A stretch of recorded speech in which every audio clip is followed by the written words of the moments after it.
Hello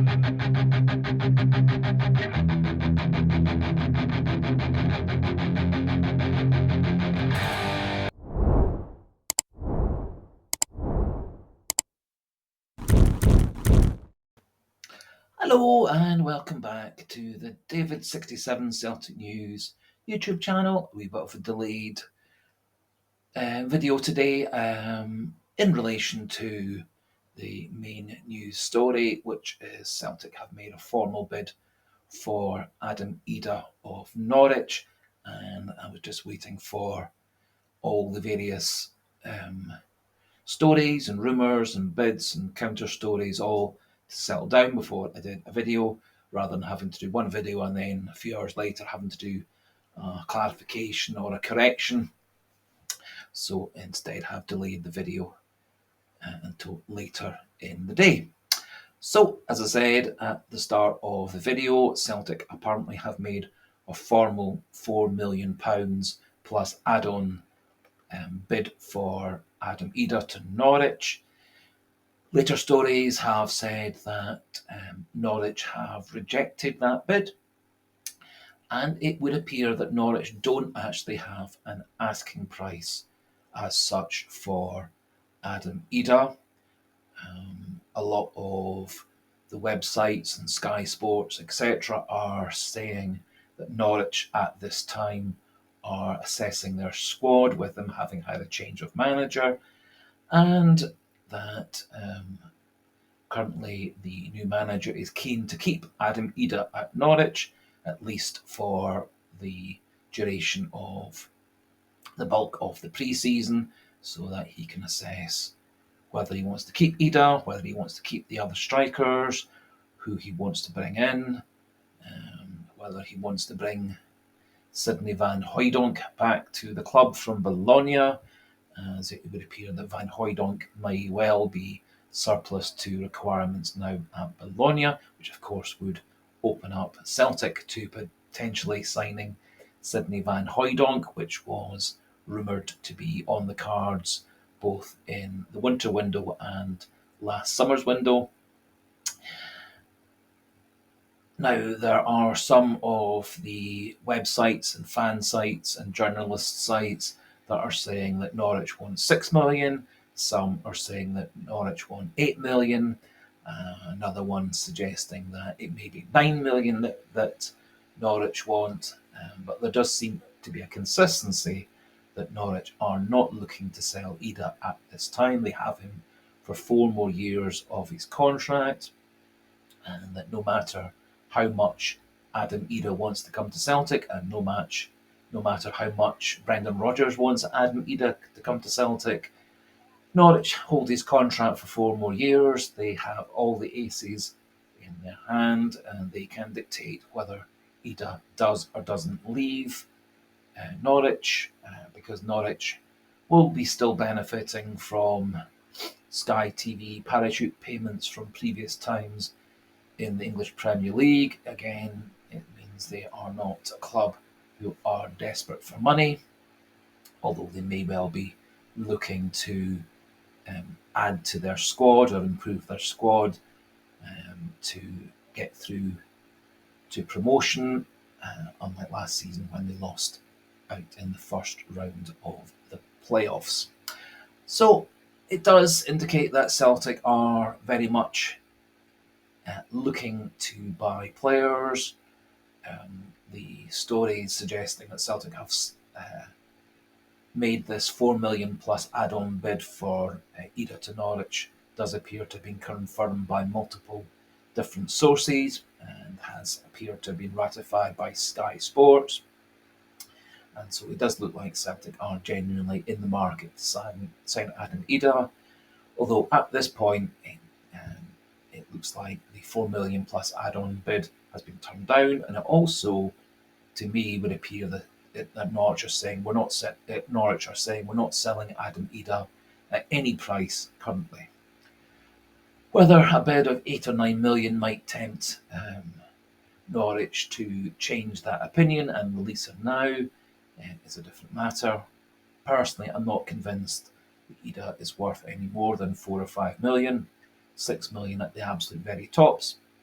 And so I think a bid of 8 or 9 million, making him our highest ever signing, or close to our highest ever signing, I think would be far too much money for Adam Idah. And I am certain there are better options available elsewhere. And in general terms, buying players from England tends to be quite an inflated price market. No further details on the Dara O'Shea story from yesterday, although there are indications that Burnley have signed a new Brazilian centre back, which would appear to put pressure on Dara O'Shea's place in the Burnley team.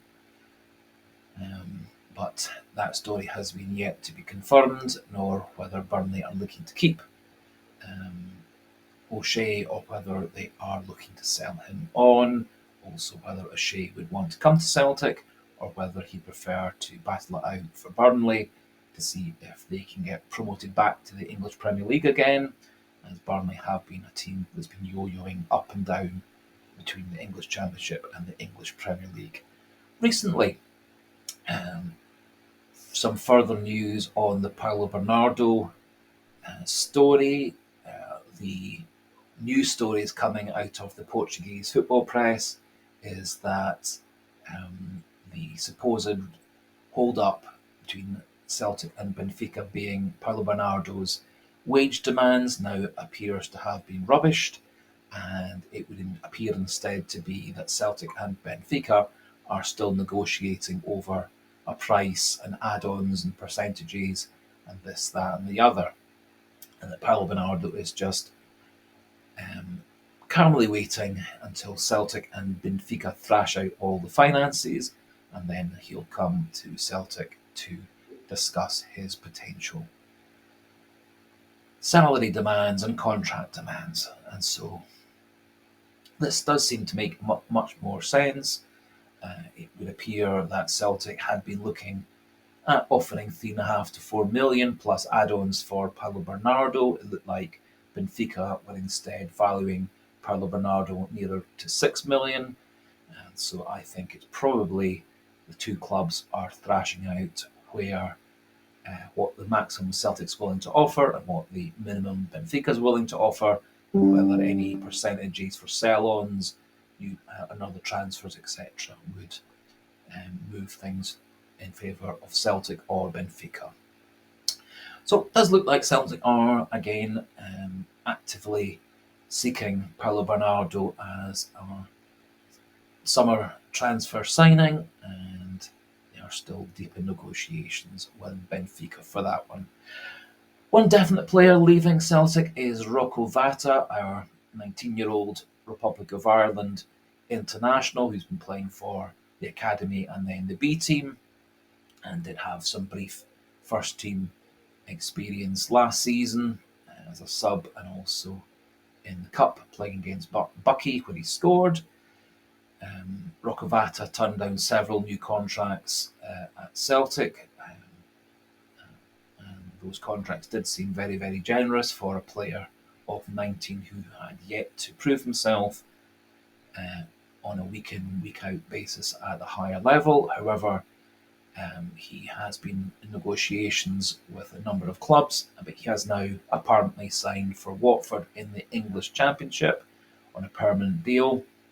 That also seems to have been ratified by Sky Sports, and so that does sound like it may well be a true story, and it would appear that Celtic are going to be eligible for £237,000 compensation, which does seem a wee bit on the low side, in that it was thought that Celtic turned down transfer offers of a couple million from Notts Forest and from Italy this time last year. However, a wee bit sad to see Rocco Vata go. However, the contract negotiations dragged on far too long. Celtic did, as far as I'm aware, offer him a very generous long-term contract and some assurances as to what his position would be next season at Celtic, which Rocco Vata has chosen to turn down. Now, another name that's being linked to Celtic is Wilfred Ndidi, the ex-Leicester midfielder, a player that of course, played under Brendan Rodgers for a few seasons at Leicester, prior to Rodgers being sacked and then coming to Celtic. Ndidi's contract at Leicester ended at the end of June, and he is now a free agent. There were some stories saying that Celtic were in the hunt for signing Wilfred Ndidi, and Ndidi was very keen to resurrect playing with Brendan Rodgers as his manager. However, Ndidi's agent has totally rubbished that and said that there are no negotiations with Celtic, and that there are a number of clubs in the English Premier League and a number of large European clubs from Central Europe, mainland Europe, who are in negotiations with Ndidi, and there's absolutely no truth or possibility of Ndidi coming to Celtic. I personally never ever saw that as being a feasible, viable option, as it was almost certain there would be multiple offers from the big, rich, powerful leagues that get hundreds of millions and billions from the various television contracts. Celtic, of course, start their actual pre-season friendly fixtures in 2 days' time with a game against Scott Brown's Ayr. It would appear that pretty much all of Celtic's players are back in pre-season training, apart from the four Scottish players who were away at the Euros, and Alistair Johnson and Cameron Carter-Vickers, who were away at the Copa America. Matt O'Reilly's back in training. The Scales and Johnston, who both had a bit more time off due to having played for Ireland in the summer break. Similarly, the Japanese players who played for Japan in the summer break, they're all back in training, and all should, in theory, be available for the game against Ayr in a couple of days' time. It might well give a number of players who are on the fringes, such as Gustav Lagerbielke, Mike Nawrocki, Tomoki Iwata, and all a chance to stake claims for first team squad status next season. Um, Also puts them in the shop window for transfers away. Similarly, Mikey Johnson, who is rumoured to be going back to West Bromwich Albion. He appears to be in pre-season training with Celtic instead, with no further movement coming from West Brom as yet. So it will be interesting to see who is starting against Ayr on Friday and who comes on at half time or in the second half as replacements. It is interesting that O is in full training with Celtic, and his proposed move to Genk appears to be on the back burner. I think O will be staying at Celtic until there's a definite confirmation as to whether Idah is coming or not, and I suspect O is going to be kept as a backup option if all the various different striker deals fall through. So that just about finishes things off for today. And my last review of all the various different Celtic sites and journalist sites and sports sites. The Adam Idah deal would appear to be Celtic have made a bid of 4 million plus add-ons, and Norwich have rejected it out of hand, and Norwich have not actually set an asking price for Idah at this time, but Celtic and Norwich remain in negotiations, and similarly Celtic and Benfica remain in negotiations over Paulo Bernardo, and Rocco Vata has definitely left the club, but no other news of any players definitely leaving or definitely coming in at this time. And we'll of course go through all the various different news sites and Celtic sites tomorrow, and if there's sufficient concrete news or strong speculation stories, I'll pop those into a wee bit of video. So that just about finishes things off for today.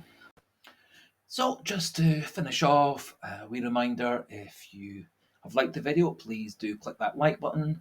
Do feel free to pop your comments into the comment section, start a nice wee debate and discussion amongst viewers and subscribers on the channel. And also, if you haven't already subscribed to the channel and you like this style of video and this style of content, plus the daily trivia questions and the polls, etc., that are also run through the channel, do feel free to click that subscribe button. Keep the subscriber numbers pushing up towards 700, which would be a wonderful birthday present for me in a few days' time. And so for today, a goodbye and hail, hail.